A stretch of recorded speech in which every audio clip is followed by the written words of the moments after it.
Lorsque vous faites votre marché, avez-vous remarqué vraiment vos produits locaux, tels que le fromage? Quand on achète le fromage en grains, on ne se pose pas la question vraiment, ou d'autres fromages, que ce soit des fromages mous. Mais avez-vous remarqué que dans notre région, nous avons du très bon fromage et nous allons visiter justement la ferme au village avec Hélène Lessard. Allons la rencontrer. Donc, voici Hélène Lessard. Allô? Bonjour. Ça va bien? Oui, ça va bien. On est arrivé avec le soleil et on a amené de la pluie, malheureusement. Oh, ma gang. C'est toujours beau, Témis. Ça sera pas long, ça s'en vient. C'est ça. Donc, dans l'introduction, je me suis trompée. Oui. Parce que j'ai représenté ça comme la fromagerie, la ferme au village. Oui. Hey, je suis pas dans les bonnes nouvelles, moi, là. Ben, t'es pas dans les bonnes nouvelles. Ça va nous permettre, en même temps, de faire la mise au point là-dessus. OK. Parce qu'il y a encore beaucoup de confusion au niveau de notre nom.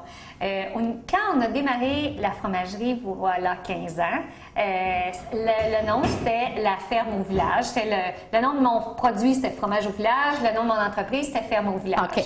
Mais tu sais qu'en 15 ans, il s'en passe des choses, hein? Et entre autres, en décembre 99, quand mon étable, parce qu'au début, hein, on prenait le lait de nos vaches pour faire nos fromages, mais quand en 99, l'étable a passé au feu et qu'on a comme continué à faire des fromages, mais avec le lait de certains de nos voisins, bien, ça a amené aussi un changement de nom juridique. Et maintenant, c'est Fromage au village qui fait le fromage au village. Mais au départ, c'était ferme au village.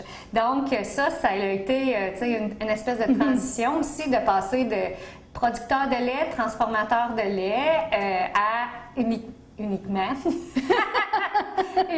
transformateur de lait. Donc, le changement est arrivé à peu près dans ces moments-là. Et on parle du village de Lorrainville, bien entendu. Oui, du village de Lorrainville. C'est ça, parce que les gens qui nous écoutent, qui sont sur Internet aussi, ils ne savent pas tous qu'on parle de Lorrainville. Si on parlait d'Hélène Lessard, oui. Est-ce qu'elle a toujours été dans le domaine agricole ou... Ah, mon doigt! Non, pas du tout. En fait, moi, je suis native de Granby, je vais dire sur l'asphalte, là, OK? Là, mon père, c'est un entrepreneur en construction, donc aucun rapport avec l'agricole et aucun rapport non plus avec le Témiscamingue. Jusqu'à temps que je rencontre mon conjoint à l'université et honnêtement, mon conjoint a le Témis tatoué sur le cœur. Et moi, je pense que je pouvais être heureuse un petit peu n'importe où. Okay. J'avais pas ce sentiment d'appartenance à une région. Alors, et Christian voulait acheter la ferme familiale parce que c'est une ferme familiale de 4e génération de Barrette ici. Okay. Donc, ça, c'était quand on a quitté l'université, c'était ça notre plan. Et on a mis les idées, le projet est venu réalité en 90.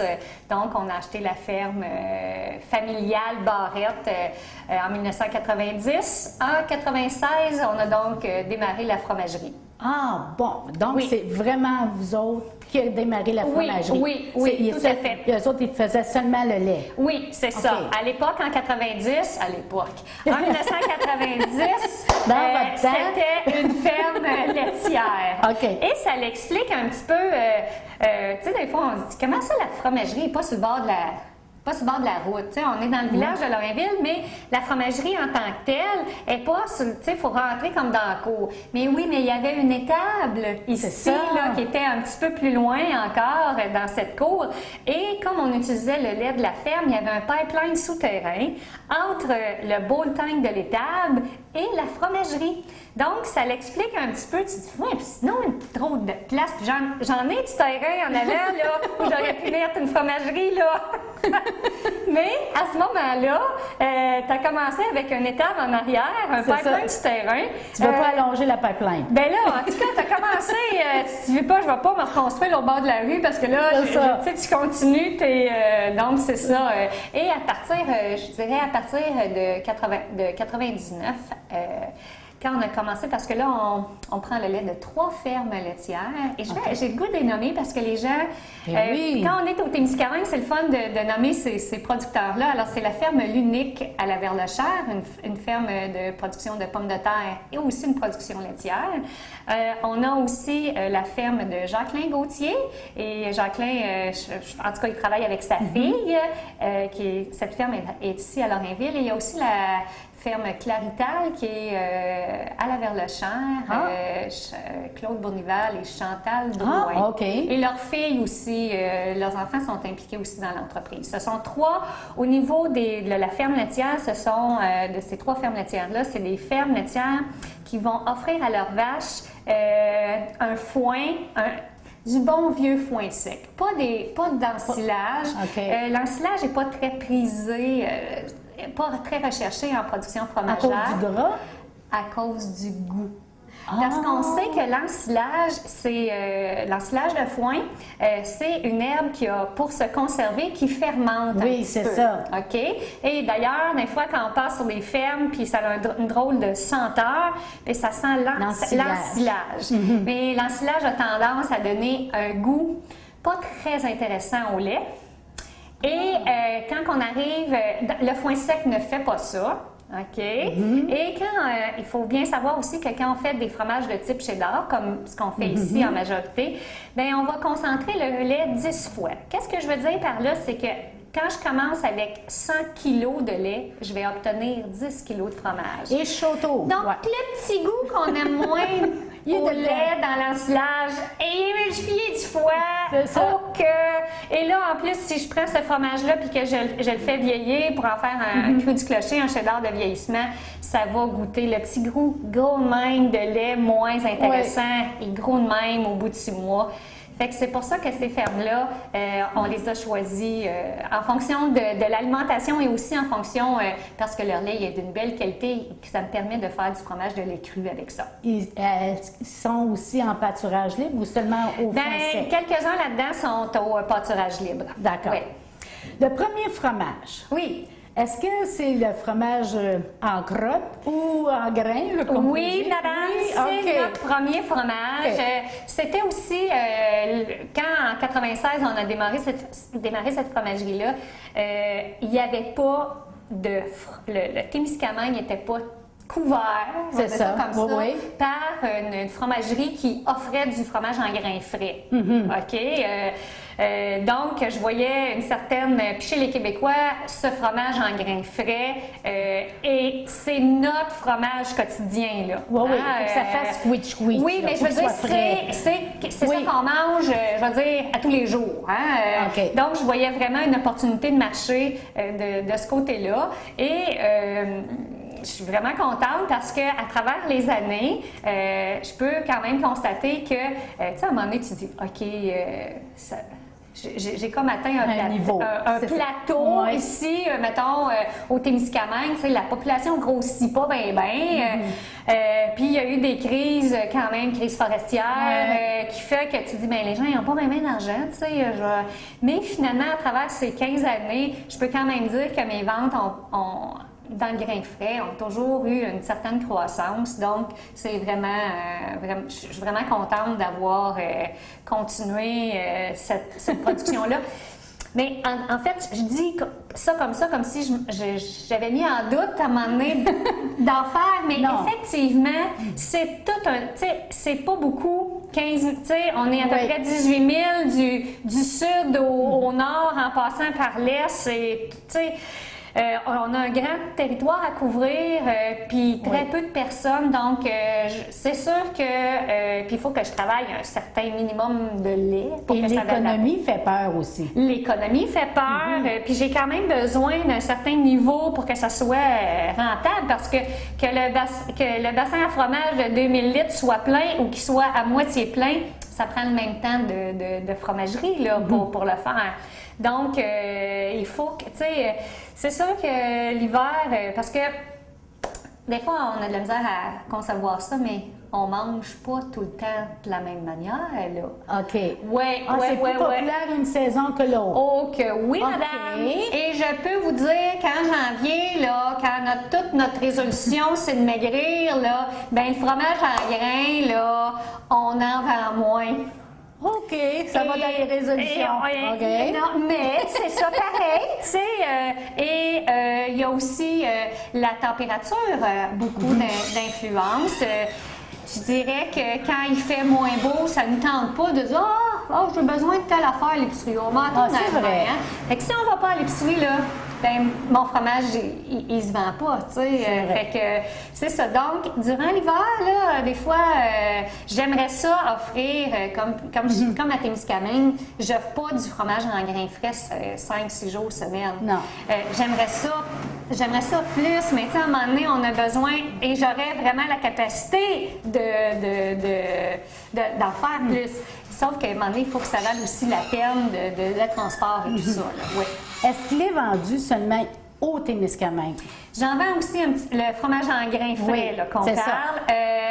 Un petit peu aussi en Abitibi. OK. Oui, selon les transports, parce que j'ai toutes sortes de transports. À Témiscamingue, c'est un de mes amis qui l'apporte.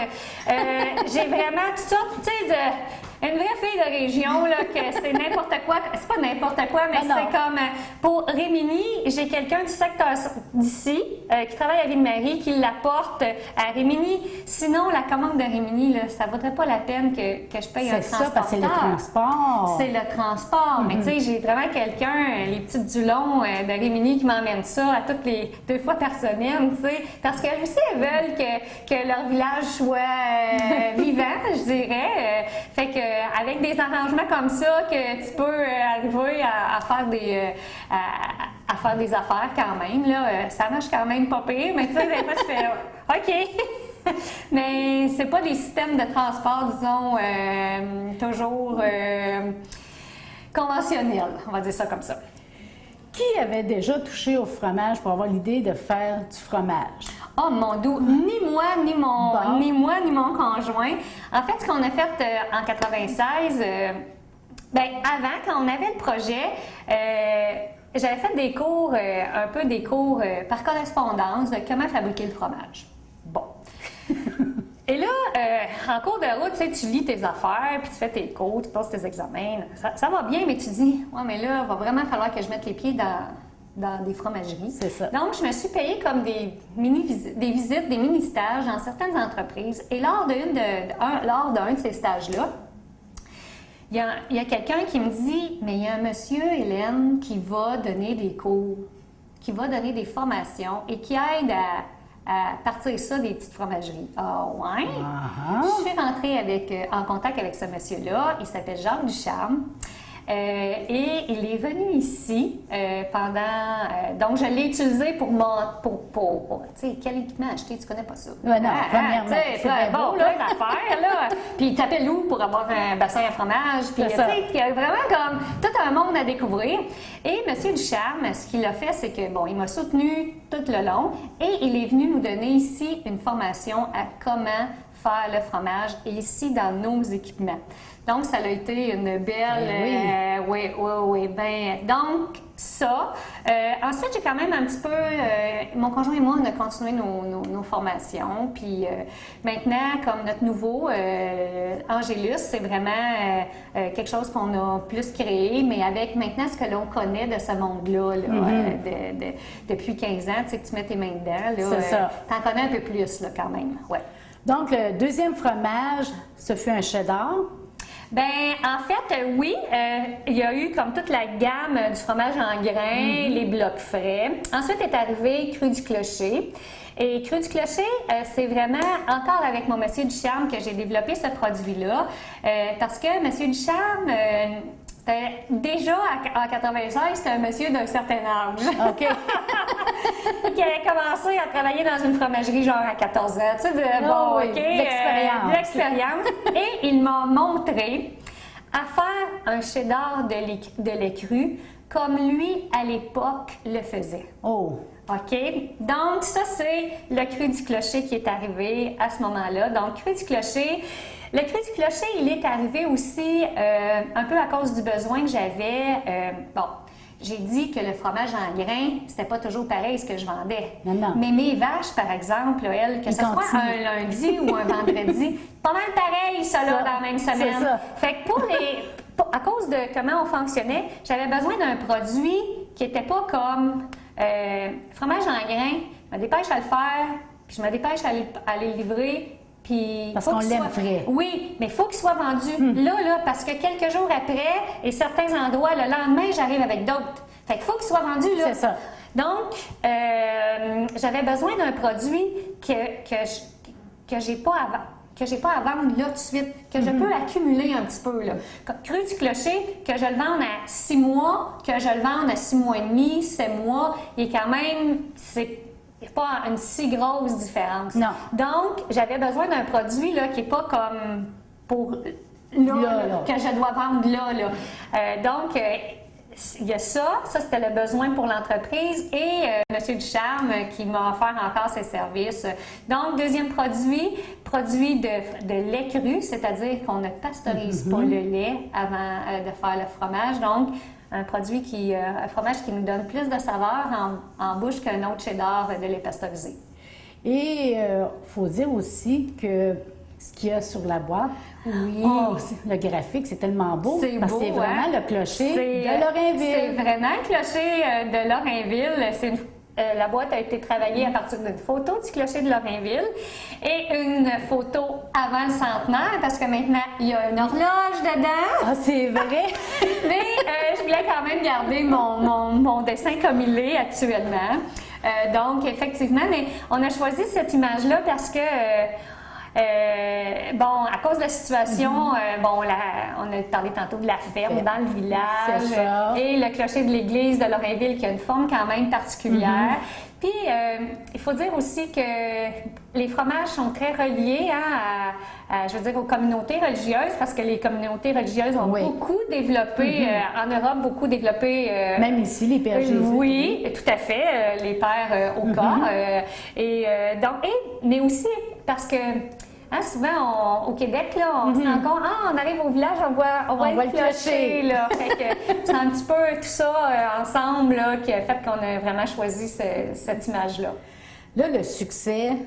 Oui, je voulais dire quelque chose sur le cru du clocher. Le cru du clocher qui, lui, n'est pas distribué uniquement en Abitibi-Témiscamingue. Oui, ça ne doit pas, là. Non. Là, c'est ce produit-là, il est vendu à travers le Québec et la distribution est même commencée là, hors Québec. Mais mon principal marché pour le cru du clocher, là, c'est vraiment à travers le Québec. Oui, parce qu'il est bien coté. Oui, tout à fait. Oui. Je vais être fière. Ben, merci. Oui. Puis, je tiens à mentionner le territoire de distribution parce que on ne peut pas s'imaginer à quel point c'est une guerre dans la distribution de produits alimentaires. Là, c'est quelque chose. Ça. Ouais. On doit dire aussi qu'il y a des gens locaux, régionaux, qui l'utilisent pour faire des saucisses. Oui, tout à fait. Et des très bonnes saucisses. Des super bonnes saucisses. Oui. Bien, en fait aussi, il y a eu, à travers ces 15 ans, il y a une partie du succès de mon entreprise, si je peux dire ça comme ça. Ça n'a pas l'air trop vantard. Non, mais ça l'est. Pas ça l'est, mon vantard, mais votre entreprise. Il y a beaucoup de... J'ai travaillé avec les chefs cuisiniers de la région pour être sur leur menu, que ce soit une sauce au cru du clocher, que ça soit, et que ça soit inscrit sur le menu, que c'est une poitrine de poulet farcie au cru du clocher. Et ça a beaucoup contribué à l'essor de mes produits, là. En tout cas, particulièrement avec le cru du clocher, ça a vraiment bien contribué, ça. Il y a aussi, après, on prend le goût parce que les autres deviennent populaires. Et là, est-ce qu'on fait l'Angélus Ah oui. par la suite? Bien, en fait, oui, l'Angélus qu'on a commencé à développer l'année passée. Donc ça, c'était notre première pâte molle. Tous les autres produits, c'était des cheddars, dans la famille des cheddars, de façon différente, des cheddars différents. Mais là, Angélus, c'est vraiment notre première incursion dans le domaine d'une pâte plus molle, vraiment avec aussi une croûte fleurie, donc une belle petite croûte blanche, un peu comme, brie ou camembert, là, tu sais, c'est cette pâte-là. Donc, ça, c'est notre première incursion. À un moment donné, mes employés m'ont dit, « Bon, là, Hélène, arrête de dire qu'on est en essai, là, il est assez bon. On n'est plus en essai. Bon. » Mais je dois avouer, je ne le connais pas. Mais... Est-ce qu'il y a des pâtes molles vraiment comme le brie? Ou... Oh, vraiment? Ah oui? Ah, puis peut-être même, je voulais, pour ce produit-là, moi, j'étais tannée de trouver des pâtes molles avec, tu sais, un cœur bien ferme, en tout cas, Ah oui, oui. Bon, alors j'ai vraiment créé une pâte molle. Quand tu la coupes, ça coule. Oh! Donc, on se dépêche à la mettre sur un pain, ça va imbiber le pain, tu sais, c'est vraiment une... Mais c'est, effectivement, c'est mon produit qui est que je pousse, OK? Pour tout de suite, j'en vends pas mal juste même comme à Témiscamingue, j'en ai pas encore. C'est pour ça que je ne connais pas. Mais, tu sais, je suis encore... Effectivement, je ne suis plus en essai, mais je suis encore en train d'explorer comment il réagit au transport, de quelle façon je peux... Tu sais, parce que c'est pas pareil, là, c'est pas quelque chose de ferme, là, tu sais. Non, c'est ça. Je peux pas mettre ça dans... Ouais, creux du clocher, tu mets ça dans le fond de la boîte, tu te fais shaker, c'est pas grave. C'est ça. Celui-là, oui. Oh, OK? Donc, puis si ça part, si je le mets dans mon auto puis que je l'emmène à Témis à l'été, c'est pas une bonne idée pour l'Angélus. Non, pas du tout. Alors que le cru du clocher, c'est assez ferme que ça pourrait quand même peut résister à une certaine chaleur. OK. Tu sais, comme ça à être magané, là. Donc, c'est ça que je suis en train d'explorer, là, de plus voir comment ça réagit, ce fromage-là, là. Est-ce qu'il a un goût noisette un peu? Quel goût, là? Oh mon Dieu, moi je trouve que ça... Moi je dirais que c'est vraiment, au niveau de... Comme c'est une croûte fleurie, donc on a vraiment... Moi je trouve que ça goûte les champignons, un peu, hein, comme une croûte fleurie de brie ou de camembert. C'est ce goût-là qu'on a. Mais je trouve que la différence, elle est vraiment au niveau de la texture, où on a quelque chose de vraiment... velouté. Oui, très, très velouté. Ah, t'es bonne vendeuse. Oui, très... très coulant. À quand Témiscamingue? Mais je devrais pas retarder avec ça. Là. OK. Je vais en parler à mes clients. Là. C'est ça. Puis il y a aussi, à un moment donné, d'ajuster ta production en fonction pour ce produit-là. Ce n'est pas cru du clocher, c'est un fromage qui vieillit bien. Donc, une semaine de plus, une semaine de moins, c'est pas grave. Mais celui-là, une semaine, ça paraît. Ah, okay. Donc, tu sais, il a ajusté sa production en conséquence de ne pas en manquer, mais pas en avoir trop non plus. C'est ça, tu sais. Donc, ça aussi, c'est un ajustement. Est-ce qu'il y a un autre projet qui s'en vient là? Oui. Oui, on est en train de développer d'autres produits. Angélus, bon, je vous ai dit tantôt que j'ai de la distribution à travers le Québec. J'ai une de mes distributrices qui travaille beaucoup le marché des boutiques au Québec. OK. On sait que dans les boutiques, il y a souvent de la coupe de fromage, hein? Oui. Des grosses meules qui sont coupées en boutique. Mais moi, Angélus, il est tellement coulant que si on coupe une meule d'Angélus, il va continuer à couler, à s'étendre. Oui, c'est ça. Donc, l'Angélus ne peut pas être vendu à la coupe. Donc, je suis en train de travailler quelque chose dans la même famille que, je veux dire, avec une croûte fleurie toujours, mais peut-être quelque chose d'un petit peu moins coulant, qui pourra qui pourra un peu plus aller dans ce créneau de marché de boutiques vendues à la coupe, qui ont besoin quand même c'est ça. Donc, je travaille quelque chose de façon un peu plus spécifique pour ce marché-là. Quand on fait du fromage, bon, ça prend un équipement spécial, etc. Mais est-ce qu'on peut avoir une idée de se diversifier en autre chose? Un exemple, tout en travaillant le lait, mais faire du yogourt, un exemple. Est-ce que c'est un tout autre univers? En fait, oui et non. C'est-à-dire que c'est sûr qu'au niveau des... Tu sais, moi, on ne peut pas parler d'usine alimentaire sans parler des normes. Hein? C'est ça. Donc, c'est sûr que moi, mes normes d'usine, je les connais. Donc, d'embarquer du yogourt dans ma production, tout ça, là, parce que ça représente un travail quand même important de respecter les normes, c'est ça. Tous les contrôles, tout ça. Donc ça, c'est de l'acquis. C'est sûr que là où ce que je n'ai pas, c'est la connaissance sur, par exemple, du yogourt, comment ça peut réagir. Mais ce que j'ai pas non plus, c'est, je dirais, l'équipement spécifique pour le yogourt. Quand on parle d'équipement de fromagerie, bien, c'est sûr qu'on parle toujours d'équipement en acier inoxydable, en stainless steel. Donc, tout de suite, ça peut être assez dispendieux, oui. Donc, les recettes, c'est vraiment vous et votre conjoint. Oui, moi, mon conjoint et dernièrement, bien, je dirais que quand on fait aussi des nouveaux essais ou quand on est en essai, bien, c'est sûr que je vais utiliser les fromagères que j'ai qui travaillent aussi pour moi parce que maintenant, ils ont des connaissances aussi qu'ils ont développées. Là, on fait goûter, quand on essaie une nouvelle recette, aux employés, à la famille. Oui. Mais c'est qui a le dernier mot?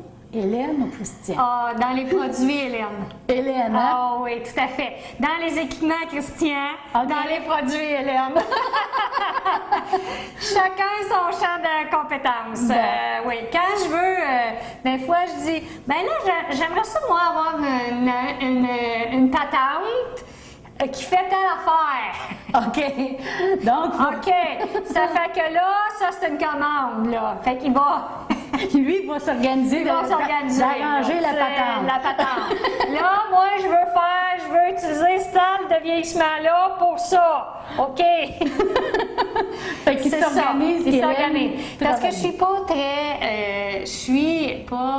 si équipement, là, moi, là. OK, c'est ça. Mais Christian, en bon fils de cultivateur, il soude, il se débrouille dans bien des affaires. Fait qu'il est capable. Puis il y a vraiment aussi cette vision-là des choses très techniques, très équipement, très un moteur, une pompe. Moi, qu'est-ce qui travaillerait le mieux, dans le fond? Pour toi, là. Oui. Quand je pense, je dis plus efficace, ben tu sais, ça se fait-tu ça, une patente?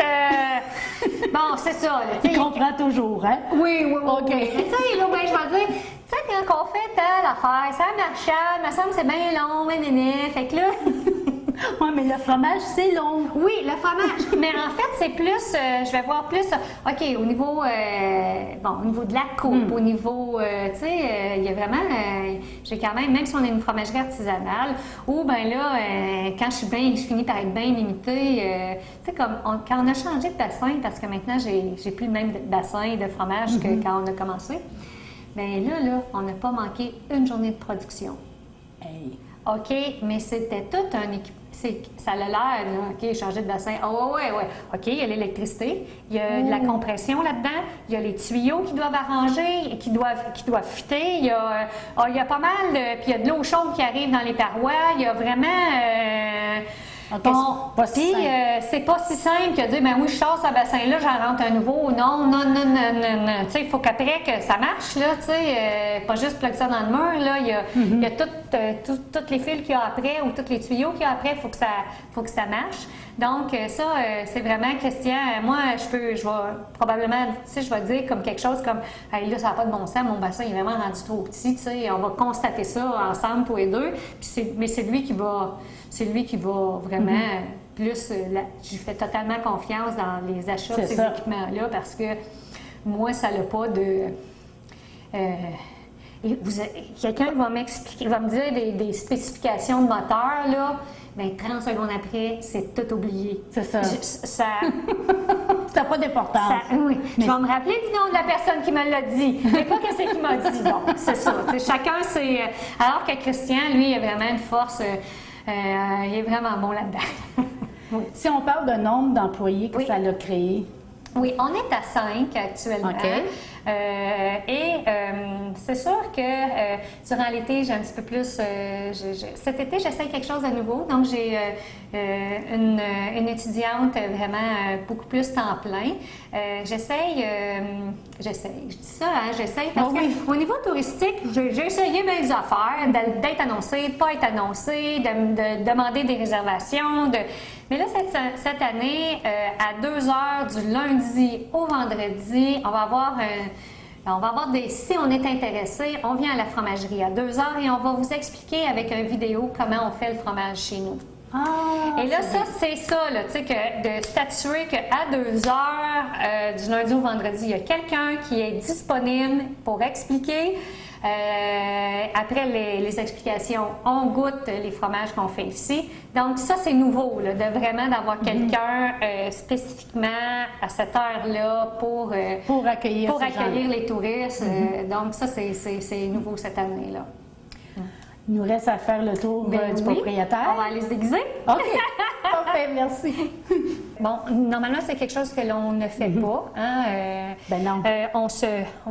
J'appelle ça se déguiser, mais OK. il faut enfiler du linge que l'on garde ici à la fromagerie. Bon, j'ai trop de bijoux. Hein? T'as trop de bijoux? Oui, normalement, on n'a pas le droit à nos bijoux non plus. C'est ça. Mais Faut-tu là, que je on les n'ira enlève? pas. Non, mais on n'ira pas. OK. On n'ira pas dans. On va aller dans les salles, mais on n'ira pas dans les Là, produits. j'ai la veste à Hélène. Hein? Je vais te mettre un tablier aussi. OK. Chapeau, pas laisser des les traces. cheveux. OK. J'ai bien fait d'emmener ma pince. Hein? Et on va mettre un tablier, puis je vais aller chercher le mien. Le toupette aussi? Ah oui, hein, là, faut par tout exemple, pour entrer. les cheveux, là, c'est assez... Bon, là, je vois pas, est-ce que j'ai tout entré? Ah oui, ça a du bon sens. Bon. Puis, juste de l'autre côté de la porte, tu vas voir, il y a un bain de pied. Il y a un tapis avec, ça ressemble avec de l'eau dedans. OK. Mais c'est pas de l'eau, ben c'est un assainisseur. Tu fais bien attention de passer bien tes 2 bottes dedans. OK. OK? Ah, j'ai pas de Parce que massage avec, hein? ben non, c'est vrai que c'est OK. plate, là, mais c'est au moins pour désinfecter nos bottes. OK, parfait. OK? Fait que moi, je vais aller chercher le mien, mon tablier, puis en même temps, je pense qu'il va falloir, si on veut que la caméra nous suive, il faut déguiser. Oui, on va la déguiser pendant ce temps-là. OK. Bon, ça, c'est le fameux bassin. Oui, ça, c'est notre fameux bassin. C'est un bassin qu'on a changé, voilà, quelques années, peut-être 4 ans, 4-5 ans. C'est un bassin qui peut contenir 2600 litres de fromage. Les bassins à fromage, donc, tout en acier inoxydable, double paroi. Donc, à l'intérieur de cette épaisseur, hein, on peut voir que c'est quand même assez épais. C'est qu'il y a un réseau, il y a un circuit. Et il y a de l'eau chaude qui arrive dans ce circuit, Ah, c'est ça, qui vous nous disiez, permet de réchauffer le lait pour l'emmener. Il y a des étapes dans la fabrication de fromage où il faut chauffer. C'est pas toujours des grosses... Non, on fait pas bouillir. Non. Non, parce qu'avec de l'eau chaude, ça prendrait du temps à amener quelque chose à bouillir. Parce que c'est pas de la vapeur que j'ai, c'est un système d'eau chaude. Donc, c'est vraiment juste pour permettre de réchauffer le lait. Et c'est souvent du chauffage lent. C'est vraiment... Tout en douceur. Tout en douceur, tout à fait. Ben oui, c'est quand même... Il faut se rappeler que le fromage, c'est un travail de bactéries. Donc, nos bactéries, il faut leur permettre de se développer comme il faut. Alors, Et de demeurer vivante. Et de demeurer vivante. Alors, c'est sûr qu'on n'amène pas ça au point d'ébullition. Mais c'est pas tous vos fromages qui se font dans le bassin. Là, celui-là, c'est pour en grains, j'imagine? C'est sûr que tous les fromages viennent faire un séjour plus ou moins long ici. OK. Ici, c'est ma première salle, parce qu'à travers les années, il y a eu des agrandissements aussi. Donc ça, c'est vraiment ma salle de fabrication que j'ai depuis 1996. Fait que c'est la salle mère. C'est la salle mère. Il y a eu différentes rénovations. Au début, le plafond n'était pas avec ce revêtement-là, mais le plancher, c'est des tout nouveaux planchers, relativement nouveaux bassins. Mais quand même, cette salle, c'est ma salle de fabrication que j'ai depuis 15 ans. Et là, on va continuer, mais on Oui. fait attention en marchant parce que c'est ça, les femmes qui sont là terminent le travail. Oui, C'est en fin de production. On est en toute fin de production. On le sent. Oui. Ça sent l'ail. En fait, on vient de terminer une production et, entre autres, on a un fromage à la fleur d'ail. Alors, c'est l'odeur que l'on a de fleur d'ail. Ça sent bon. Puis, tu as vu, on y va lentement. Oui. C'est encore glissant, hein, quand même pas mal. Dans les normes que l'on doit respecter, ça me prend des surfaces lisses le plus possible. Mais lisse sur un plancher, ça rime souvent avec glissant. Et comme je les ai fait cet hiver, d'ailleurs cet hiver on a été 2 semaines et demie, 3 semaines en arrêt de production pour nous permettre de refaire ces planchers. Parce que vous devez laver à grande eau et tout nettoyer. C'est lavé, le lavage c'est une grosse étape dans une usine alimentaire. Il faut. C'est ça. Tu sais, on en fait en tabarnouche la vaisselle. Mais c'est ça. C'est ça. Puis c'est bien correct que ça soit comme ça. C'est ça. Fait qu'on continue.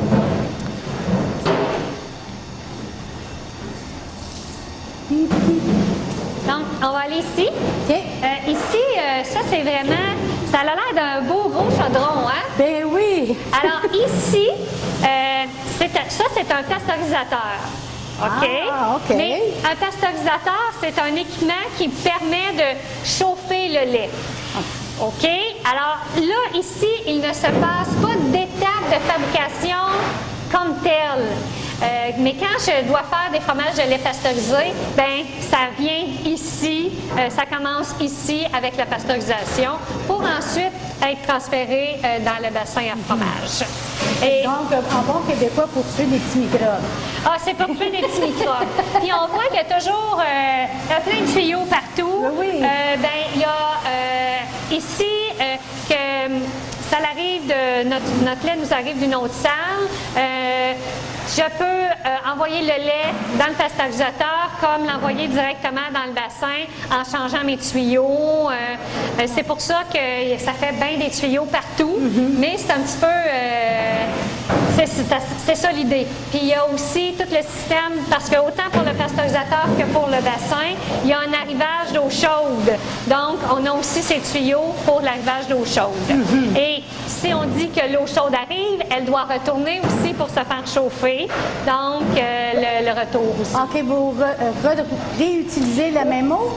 Pour les chauffages à l'intérieur de ces équipements, oui, on a une espèce de circuit fermé pour l'eau chaude. C'est écologique. C'est très écologique. Pensez à tout ça. On prend quand même pas mal d'eau pour la vaisselle, parce qu'on ne fait pas la vaisselle ça. avec cette eau-là. C'est vrai. Pour nos lavages, on prend pas mal d'eau. Alors, pour celle-là, Faut compenser. celle-là, on compense. Tout à fait. Alors ici, on est vraiment rendu dans notre partie, ici, c'est plus une salle d'emballage. Ça a été mon dernier agrandissement vraiment à date, cette salle-ci. Donc on voit que c'est plus haut. C'est pas tout à fait le même truc sur les murs, quoique c'est très, très propre. C'est vraiment une salle qui sert vraiment à l'emballage, particulièrement je dirais, tout le conditionnement du cru du clocher. OK. OK. Le cru du clocher, puis on va aller voir où est-ce qu'on le fait vieillir. Là. On ira dans cette salle-là ensuite. Donc, le cru du clocher vieillit en grosse meule. OK.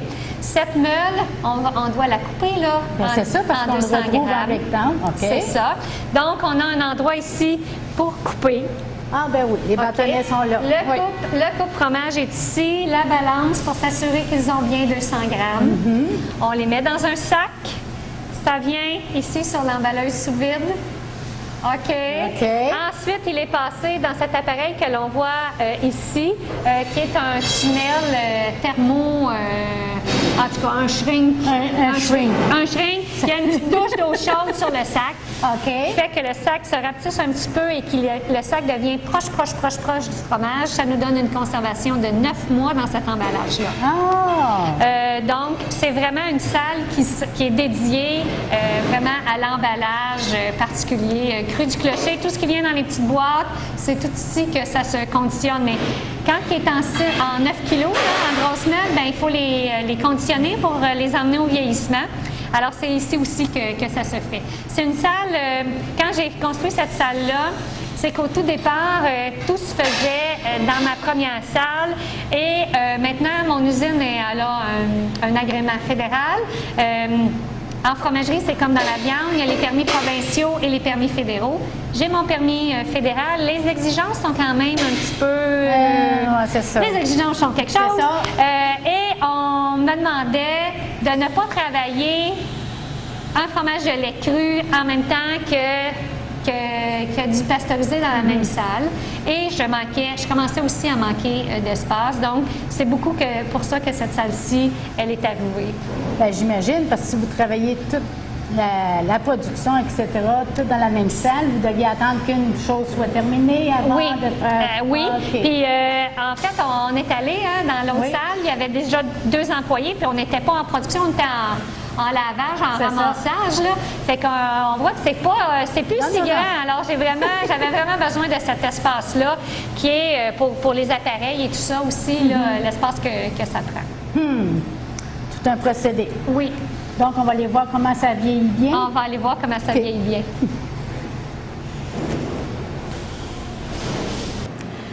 Là, je suis dans un rêve. C'est de la salle au trésor. Ah, c'est mon coffre-fort, hein? Oui. Ça, c'est le vieux clocher. Oui, cru du clocher. Le cru du clocher, le vieux clocher. Le cru du clocher. Bon, je débaptise tous les noms aujourd'hui. Et votre cheddar. Oui, mon cheddar, on voit que c'est assez restreint. Dans mes cheddars de lait pasteurisé, je n'ai pas un gros inventaire. Et je ne travaille pas vraiment le vieilli dans le cheddar pasteurisé. On a quelques meules de fleurs d'ail en arrière ici, on voit les petits picots, on voit nos petits trucs de fleurs d'ail. Et on a vraiment nos meules de cru du clocher avec les dates, les poids, le nombre de meules de cette fabrication, de ce lot-là. Oui. OK. Oui. Donc, vous faites vieillir déjà emballé. Mais pas pour la vente, mais je veux dire emballé déjà sous vide. Oui, en fait, c'est le type de bactéries qui sont actives dans les fromages cheddar. Ce sont des bactéries qui n'ont pas besoin d'air pour se développer. Ce qui fait que dans le vieillissement, on peut les mettre en sac, emballés sous vide comme ça. Donc, ça fait quelque chose, je vais dire, de très propre, hein? Oui, et souvent, quelquefois, genre un petit peu de moisissure qui va se faire parce que c'est une chambre froide ici, hein, finalement, puis, mais c'est sur l'extérieur des sacs et c'est beaucoup plus évident tu vois, celui-là est du 31 octobre 2011 et on voit qu'il n'y a pas vraiment de moisissure. Mais c'est sûr que quand je les garde 2 ans, bien là, il y a tendance à avoir un petit peu plus de moisissure, mais c'est vraiment minime et c'est vraiment sur l'extérieur des sacs. Vraiment, ça, c'est une particularité des cheddar. Le vieillissement se fait et c'est toujours fait soit avec des très grandes petites dans la cire ou avec des grosses couches de coton à fromage. C'est sûr qu'il y a des vieillissements un peu plus... disons comme les parmesans avec des croûtes et tout ça, vraiment ferme. Mais les cheddar, c'est ça qui est particulier. Ça se fait tout emballé. Fait que c'est moins de travail? Pas besoin de les brosser, les tourner? En fait, oui. Tu les tournes pareil? OK, non. OK. Je ne les tourne plus. Au début, je les tournais. Je faisais juste les tourner. La particularité des cheddar, c'est que c'est beaucoup plus long à faire en bassin, mais en vieillissement. D'ailleurs, on parle de vieillissement pour des cheddar. Alors que quand c'est une pâte, une croûte lavée ou un autre type de fromage, on va parler d'affinage. On va utiliser un autre mot. C'est vrai. Alors, à l'affinage, ça, il y a un certain travail de relier à l'affinage. Alors, on peut dire que l'Angélus, lui, il est affiné. Alors que les cheddar, bien, ça vieillit. OK? Ah, Donc, OK. c'est pas les mêmes mots qu'on va utiliser. pas les mêmes termes. Mais un fromage comme l'Angélus, c'est beaucoup, beaucoup, beaucoup moins long, beaucoup plus court en bassin. Mais l'affinage, lui, c'est un certain travail. OK. OK? Donc, mais tu sais, une fabrication de cru du clocher, on parle de 10 à 12 heures de temps de bassin. Alors, c'est quand même assez long. Alors que Angélus, lui, en bassin, on parle de 3 heures. Oh, château, OK? ouais, Oui, une il y a vraiment différence. quand même une différence. Là, tu Par sais, contre, il donne plus de travail par oui, la suite. Par la suite, Plus c'est de ça. soins. Plus de soins, des retournements, C'est des ça. arrosages, tu sais, ouais, c'est OK. ça. Tu sais, il faut attendre, après tant de jours, il faut emballer. Tu sais, c'est plus ça, une pâte molle, c'est plus particulier là en affinage, disons. Disons la production que je vois là, Oui. qui a été faite. Oui. Bon. Ça veut dire combien la partie à peu près que tu dois attendre pour la vendre et en comparaison de celui qui est prêt à vendre, à t'être distribué. Oh mon Dieu, écoute, là, le 31 mai, je finissais mon année financière, fait que je ne sais pas exactement en argent mon inventaire, OK? Une fortune. Peut-être je suis mieux de ne pas le savoir. Non. Non, on ne veut pas tirer. Non, mais je veux dire, c'est quand même du fromage, là, c'est pas de l'argent c'est ça. liquide. Hein? Mais c'est sûr que... et je voulais dire que là, actuellement, je n'ai pas de 2 ans sur le marché, OK? Ah. Parce qu'il n'y a pas l'âge. Il n'est pas assez vieux. OK. Donc, je vais en avoir un petit peu plus tard du 2 ans. Donc, j'ai une partie de ce que tu vois qui va sortir en 2 ans. J'ai une partie qui va, comme lui, 31 Ça octobre va être 2011, c'est bientôt qui va sortir. C'est ça. Donc, j'en ai que je garde, tu sais, 31 octobre, peut-être qu'il ne va pas être vendu, qu'il va peut-être être vendu juste pour du 2 ans. OK? Donc, j'ai une partie, donc, j'ai pas la moindre idée de. Puis c'est ça, je dors mieux peut-être si je sais pas comment pense que c'est oui. réparti. Ben oui, au nombre que je vois là, je pense que oui. Oui, mais ça m'est déjà. Comme, pas ce Noël-ci, parce que c'est tout. Des fois, les gens ils me disent, ben oui, tu sais, on en manque tout le temps. Ouais. Mais c'est toute une difficulté, et j'avoue que des fois, je me fais royalement avoir. C'est une difficulté, ne serait-ce que de. OK, demain, je livre du fromage, là. J'en vends, que ce soit en frais. Mais comment j'en fais pour vendre dans 6 mois? Comment j'en fais pour que je vais vendre ça. dans 2 ans? Parce qu'il faut que je le vende. Ben oui. Tu sais, je peux pas le vendre, là, Non, non. sinon je ne survivrais pas, là. Donc, des fois, c'est difficile, parce que s'il fait beau de même, ça va être bien différent que s'il mouille. Oui. Bien, les fins de semaine, hein, s'il fait beau, on va Oui. à la pêche, on va se promener, on va au chalet, on ramasse un sac, on est plus actifs. Tu sais, il pleut, mais on reste à la maison. Mais, Oui, tu sais, oui. fait du C'est ménage. vrai. Bon, donc, c'est pas les mêmes ventes. Ah, ben oui. Des fois, là, je me fais carrément avoir, soit en trop, Ou soit en pas passé. Les deux, ça l'arrive. C'est les deux, ça arrive. Je comprends. C'est ça Mais la les gens, difficulté. les gens remarquent quand il y en a manqué, par exemple. Oui. Donc, c'est sûr que c'est une difficulté de prévoir. Et j'essaie vraiment de suivre mes inventaires assez près pour ne pas manquer de 6 mois. Mm-hmm. Mais du 2 ans, ben je me permets, pas je me permets, mais je me dis c'est un peu comme, c'est bien plate là, quand il n'y en a pas, mais vous allez être où, vous, vous autres, là? Vous allez être où dans 2 ans? C'est Ben, moi, je sais pas comment je vais vendre de fromage dans C'est ça, 2 ans. c'est Tu sais, ça, t'en fais ça. j'essaie de me faire une idée, mais c'est ça. C'est un gros défi. Est-ce qu'il y a d'autres projets que le fromage qui est venu dans la tête de Mme Hélène Lessard? Là? Ça me tente, ça. Oui. D'autres projets, mais on sait, tu sais, quand même, ça fait quelques années que je suis impliquée à la Foire gourmande. C'est sûr que, oui, j'ai d'autres projets. Des fois, je trouve que je manque d'énergie et de temps. Peut-être pas d'énergie, mais de temps, en tout cas, pour les faire cheminer.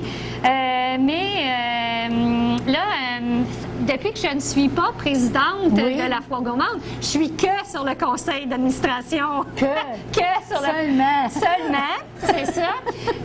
Ça m'a permis quand même ça faisait longtemps que ça me tentait de faire une pâte molle, mais je manquais un peu de temps pour faire mes suivis, puis de développer mes affaires. Puis fait que là, j'ai pu sortir Angélus et là, j'ai un autre que je travaille, là, tu sais.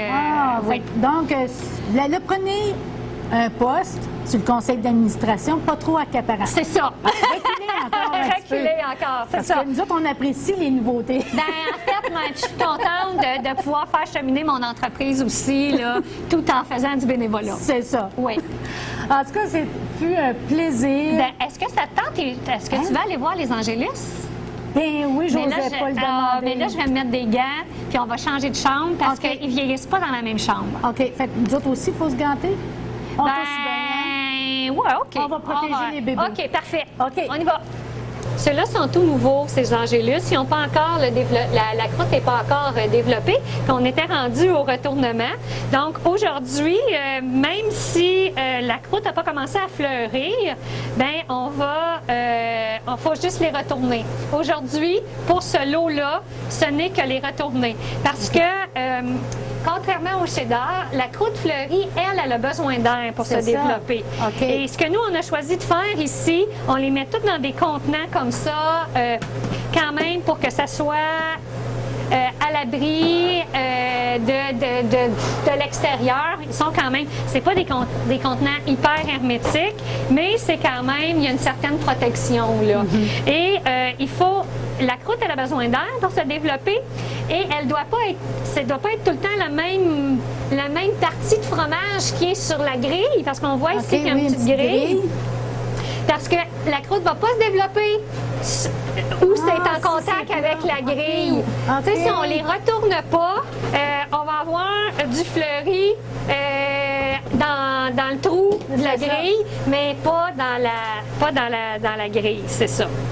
Donc, retournement des Angélus. Ça ici, c'est les Angélus qu'on a emballés tantôt. J'ai le goût de vous en... celui-là, regardez comment il est, il est quand même pas mal parfait. Ben, pas mal. Ah oui, mais Intelligente, hein? non, Pas mais c'est mal, parce qu'il y a parfait. des fois, je pensais en trouver un qui est pas, que la croûte n'est pas encore parfaitement, fleurie, si on veut, là.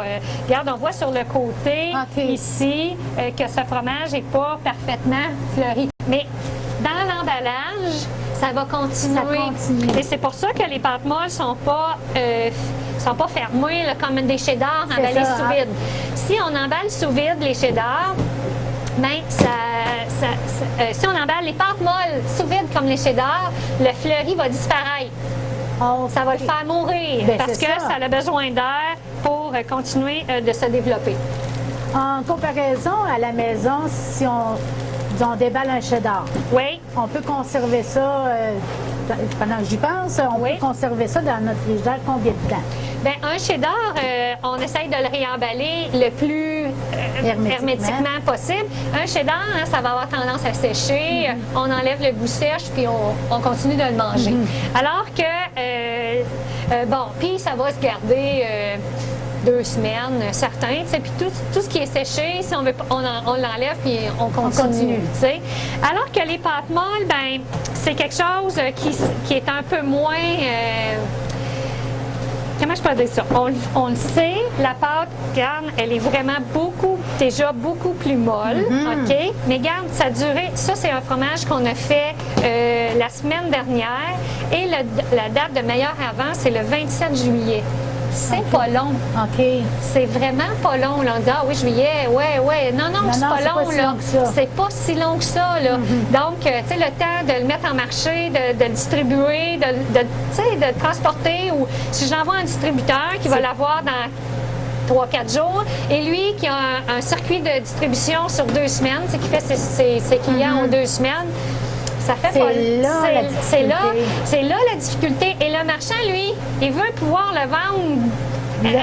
Pas nécessairement, il veut avoir un certain temps avant de le vendre. Là, c'est ça. Là, Voilà. je suis dans tes jambes. Hein? Oui!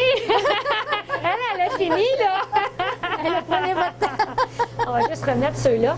Puis on voit, mais là, je suis pas sûre qu'à la caméra, qu'on les voit, on voit qu'il y a différents lots là, OK. ici là, sur les tablettes, mais c'est blanc sur blanc, donc ça paraît pas tant que ça. Ça paraît pas tant que ça. Ça paraît pas tant que ça. Donc Ben, ici, merci c'est sûr beaucoup. que c'est moins impressionnant.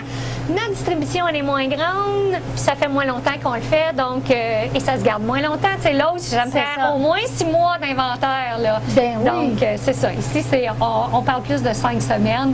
Fait que, et c'est un produit moins d'été. Celui-ci, c'est vraiment un produit qu'on mange plus dans les saisons plus froides. Oui, celui-là. On va terminer ça. Oui, si vous mais voulez oui. bien, à Ah oui, l'extérieur. oui, On va oui, aller prendre un petit oui. peu de soleil. OK. Il commence à faire froid, hein? Déjà terminé. Je dis déjà parce que c'était tellement intéressant.